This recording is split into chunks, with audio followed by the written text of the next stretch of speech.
Переселение из ветхого и аварийного жилья в Якутии продолжается. В селе Походск Нижнеколымского района утвердили список жильцов на переселение в новые дома. В общей сложности 22 семьи, 4 из которых многодетные. Кто еще вошел в список, расскажет Ирина Квитковская. Более 20 лет в селе Походск Нижнеколымского района не велось строительство жилого фонда. Население в основном здесь проживает в частном секторе. И вот, наконец-то, недалек тот час, когда 3 двухэтажных дома с большими и светлыми квартирами распахнут свои двери перед новоселами.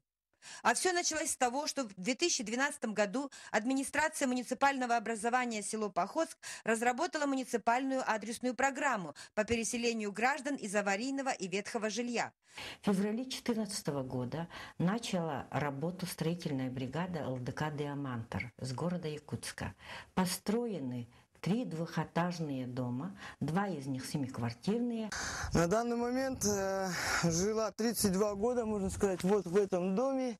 Он уже лет 50, ему, наверное, на данный момент аварийный. Рядом буду заселяться в этот новый красивый дом. Какое-то продвижение наконец-то в нашем селе пошло. В этом году мы построили детскую площадку.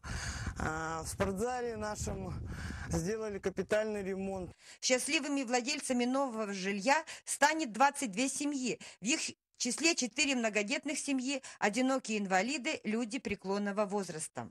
370 лет Походску, 375. И на протяжении 375 лет у нас постоянно вода затапливает. Эти дома построены не на сваях, а на лёжках.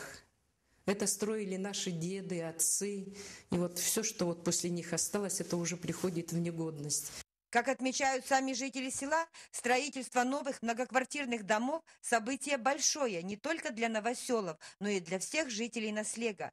Походчане надеются, что это только начало, и впереди их ждет строительство таких же новых и комфортабельных домов. Ирина Квитковская, Ишхан Саркисян, Нижнеколымский район.